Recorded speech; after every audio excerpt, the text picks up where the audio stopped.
اللہ نے زندگی کو ایسی بنائی ہے جیسا ربر ہوتا ہے.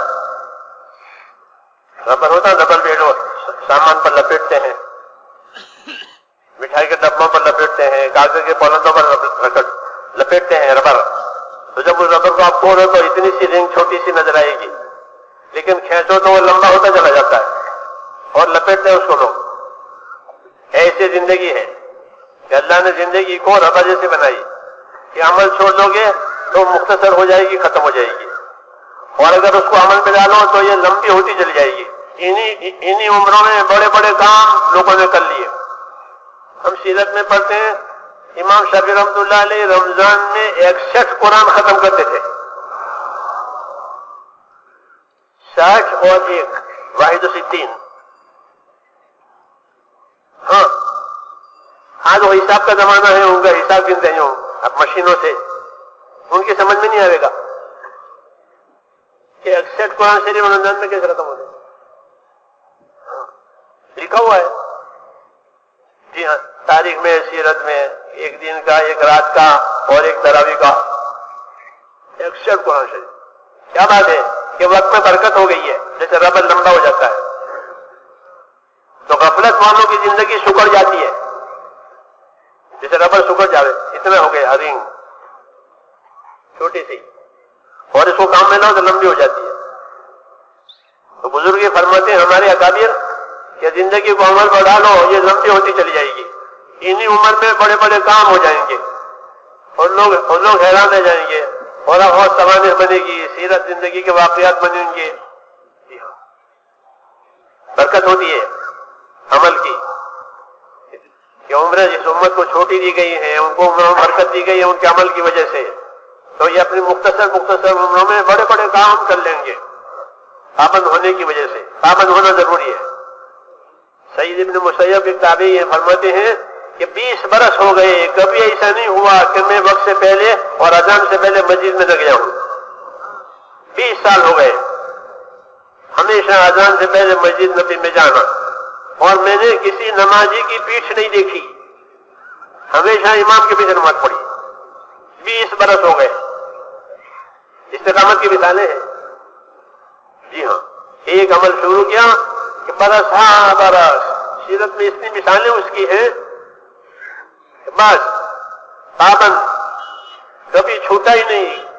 حضرت علی فرماتے ہیں تسبیح فاطمہ میں نے حدیث سنی اس وقت سے لے کر کبھی بھی فوت نہیں ہوئی. تسبیح فاطمہ نمازوں کے بعد سبحان اللہ الحمدللہ اللہ اکبر 33 مرتبہ 34 مرتبہ، اور سوتے وقت کہ جب سے میں نے روایت سنی ہے کبھی یہ تسبیحات فوت نہیں ہوئی. سوال کرنے والے سوال کرتے ہیں. ابن الاقوا ایک تھا خارجی، اس نے سوال کر دیا کہ آپ کبھی فوت نہیں ہوئی کہ نا، کہ آپ فلاں میدان جنگ میں تھے، معرکہ تھا بڑا جہاد کا، اور آپ رات دن اس میں مشغول تھے، اس میں کیا کیا تھا؟ فرمایا اس میدان جنگ میں بھی یہ تسبیح پڑی تھی. ہم تو انفرادی اجتماعی کی تقسیم کرتے ہیں، انفرادی عمل ہے، اجتماعی میں اس کو چھوڑو اس کو کرو، کہ کوئی عمل چھوڑنے کے لیے نہیں ہے. نہ انفرادی عمل چھوڑنے کے لیے ہے، نہ اجتماعی عمل چھوڑنے کے لیے ہے، دونوں کرنے کے لیے ہے. نبوت کی تعلیم یہ ہوتی ہے کہ وہ ترتیب قائم کرتی ہے کہ اس عمل کو یہ وقت دو، اس عمل کو یہ وقت دو. ترتیب قائم ہو جائے گی تو کوئی عمل فوت نہیں ہوگا، اور ترتیب سے ہی تقاضے پورے ہوتے ہیں کاموں کے، دینی دنیاوی. جب ترتیب زندگی میں ہوگی تو ہر کام کا وقت نکلے گا.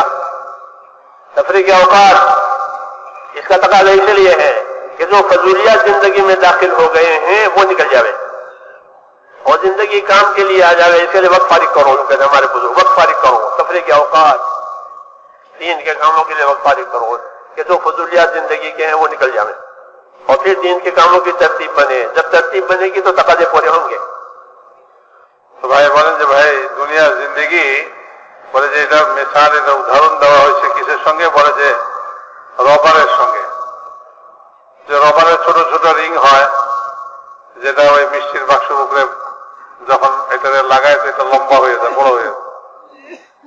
কাগজের পোটলা এটার উপরে দিয়ে লাগাবে তো এটা ছোট্ট ছিল, এখন টান দিছে তো এটা বড় হয়ে গেছে. তো ভাই মেরে মহতারাম দোস্ত বলেন যে জিন্দগির মিসাল হলো এই সেই রবারের ছোট ছোট রিং এর সঙ্গে বলে দেখতে তো এটা যখন ছেড়ে দেয় এটা সংকীর্ণ হয়ে ছোট হয়ে যায়, যখন এটারে টানে তো এটা বড় হয়ে যায়।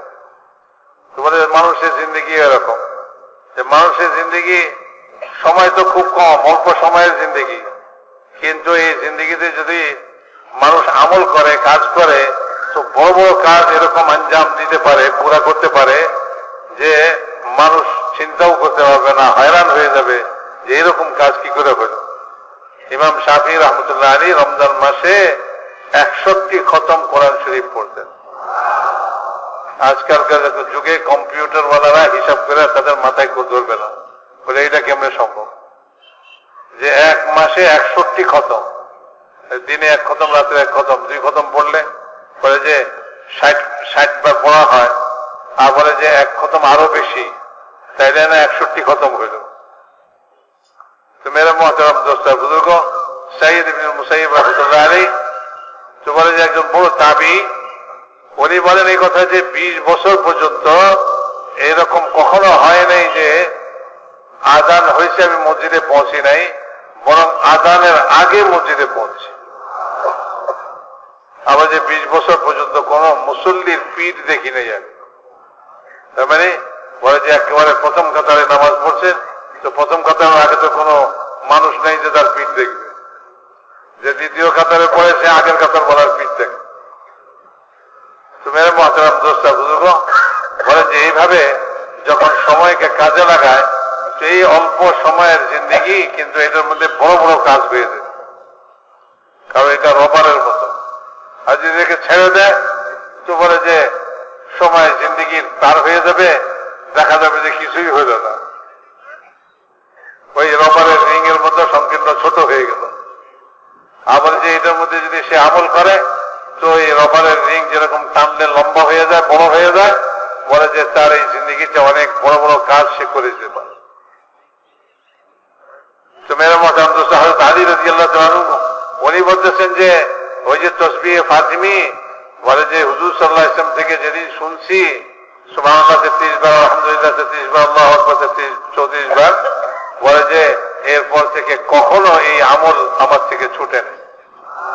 প্রত্যেক নামাজের পরে, রাত্রে শোয়ার সময় এই আমল করা কখনো ছুটে নেই। তো ইবনুল আকওয়া একজন খারিজি ছিল, সে প্রশ্ন করে বসলো, বলে যে অমুক যুদ্ধের সময় আপনি যে রাত্র দিন যুদ্ধে ব্যস্ত ছিলেন, সে সময় কি এই তসবিহ পড়ছেন নাকি? তো উনি বলেন যে হ্যাঁ, আমি ওই যুদ্ধের ব্যস্ততার মধ্যেও এই তসবিহ ছাড়িনি।